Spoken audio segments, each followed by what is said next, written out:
A conservative legal group is now suing the Trump administration for the imposition of these tariffs, these blanket tariffs, but specifically here as it relates to Trump's tariff on China without getting congressional approval of it.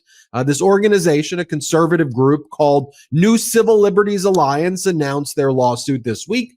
We just filed this first lawsuit challenging Trump's China tariff. The IEEPA is a law that lets presidents freeze assets, not tax American businesses. No one's ever used it this way in 50 years. Our client is a small business in Florida that is hurt by this unlawful move. The head of this organization, John Vecchione, says, look, this organization's about 7 years old. A lot of our cases, he says, are against the Trump administration when they defy conservative principles, which I think is basically every single day.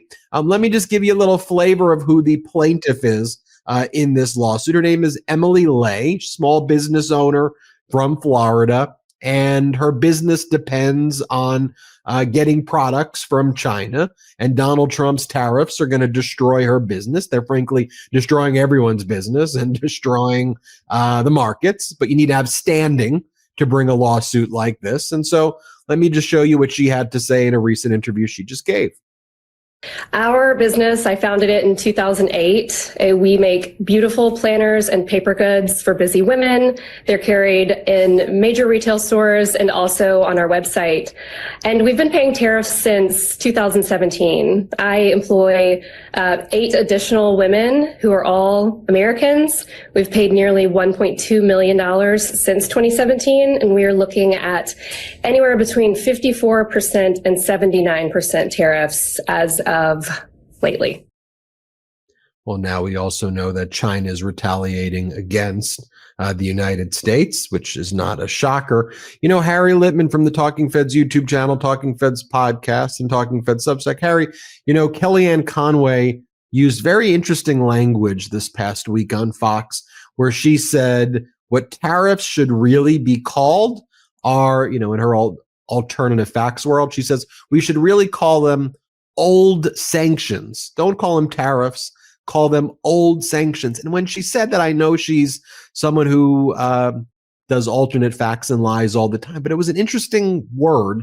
I was thinking about it, but it all made sense now. Let me play you this clip and then let me show you what they said in the lawsuit, because what Trump is doing with these tariffs that he doesn't have the power unilaterally to impose is he's basically saying they're tariffs publicly, but legally justifying them as sanctions, claiming emergency powers to do it, doing an end run around Congress, and then trying to get the House of Representatives to basically bless it and go along with it with the MAGAs. Watch what Kellyanne Conway says. Let's play it. So this will do that. And look, for everybody saying tariffs are a tax, I think you have to look at them more as the old sanctions. The president is trying to compel or incentivize transformative generational changes in behavior by companies, by categories, by countries, by collections of countries. EU, I'm looking at you. You know, EU, they attack Europe like the heart. Right. Taliban, Afghanistan, the cockamamie formula they used to get exemptions or to get tariffs did not apply to the Taliban. Taliban apparently got an exemption. Europe gets hit the hardest. And when you look at this lawsuit, Harry, what it talks about is that Trump is purporting to order these tariffs under the International Emergency Economic Powers Act of 1977, the IEEPA. But that is a statute that authorizes presidents to order sanctions as a rapid response to international emergencies. It does not allow a president to impose tariffs on the American people. Trump's executive order, for example, the one imposing a China tariff, are therefore unconstitutional, it argues. Then it goes and says it violates a few other things. But, you know, interesting conservative group bringing this lawsuit, representing Florida's small business owner. I think we're going to see a lot more lawsuits like this. But as we see the markets crashing, we see all these lawsuits against former President Biden when he was doing good with the economy and trying to bring rights to people. And now there's got to be a mechanism to stop Trump. What do you make of this, Harry? Yeah. So first, it really is interesting because so much of what he's doing, and there's now actually dissension in the ranks among conservatives. It's just hurting everybody. But look, what this really is exhibit number 525 of Trump's trenching on congressional prerogatives, and exhibit 350 of his doing so by screaming and claiming emergency powers. It's the exact same move as in the Alien Enemies Act, where he, wants to use powers only granted as against enemy nations during war. This is really 90% of his efforts to grossly expand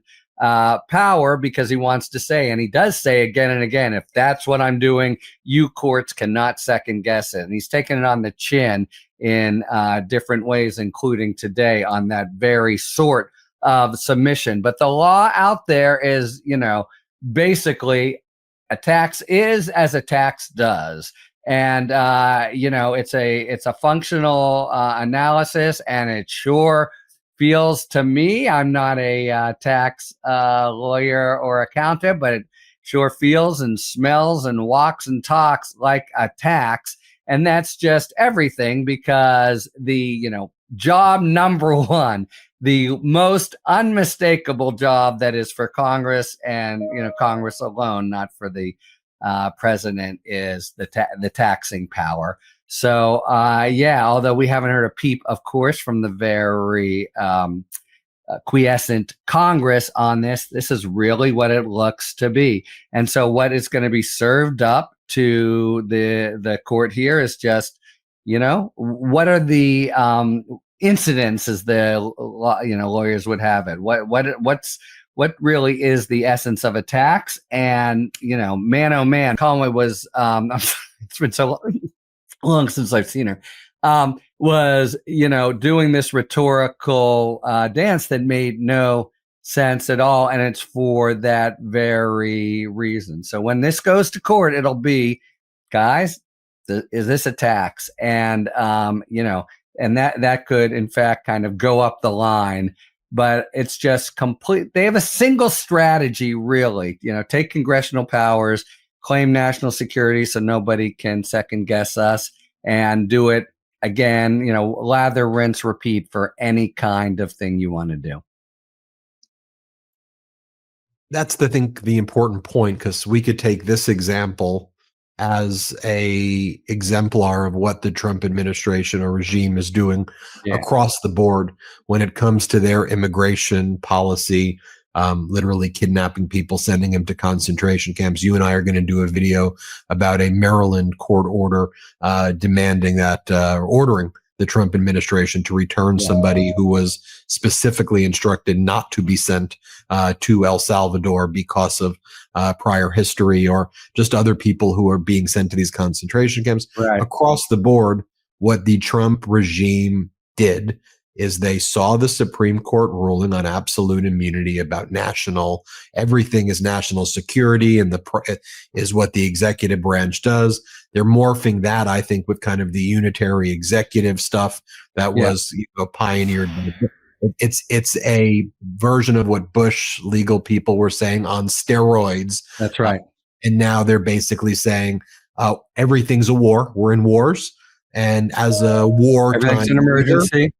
Emergency the border, just because this is our power. Wars, stay out, and then you get into these areas. Harry, just one more quick thing about that is, what's the to me the paradigm of it? The law firms. So we know precisely, everyone knows precisely why he picked out these first law firms. They were involved somehow on the other side in very legitimate ways, of course, or people, not even people were there and had left. Andrew Weissman was hired by Jenner Block for a few months.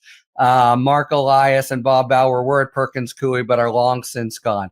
And those are presented in a laughable way as posing national security risk. Can you imagine the argument that you'd have to try to give at deposition if it ever comes to that? Well, why precisely do you think Perkins Coie is a threat to the national security, but their roll of the dice here, and I think you're right to mention the Supreme Court, because that's where they're really looking, is that it'll get up high enough and the court will say something like the 5-4.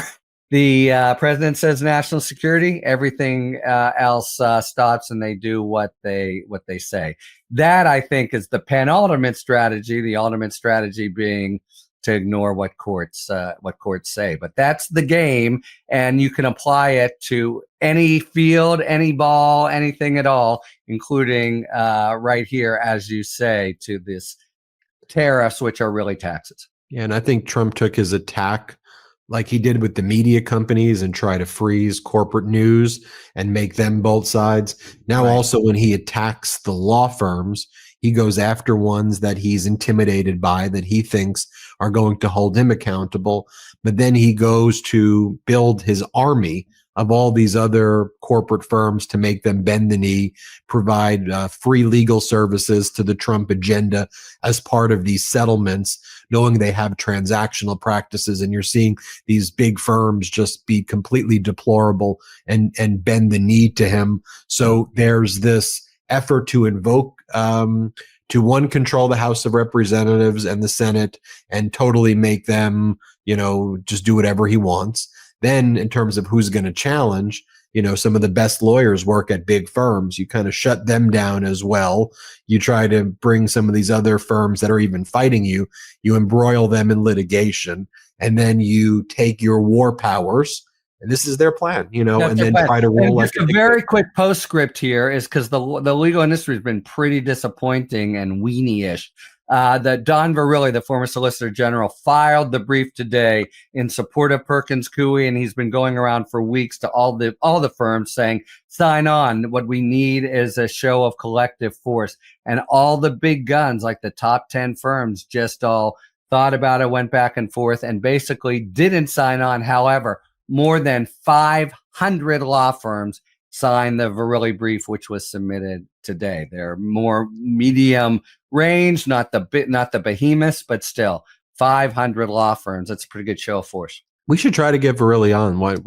If we have a point of contact, let's see if we get him on. That'd be let's see. Let's do it. Harry, thank you. That's why you got to listen to Talking Feds, Talking Feds YouTube, Talking Feds Substack, and Talking Feds podcast. Let's do it. Hit subscribe here as well. Thanks, Harry. Thank you, Ben. Love this video? Continue the conversation by following us on Instagram @MeidasTouch and help us blow past 1 million followers.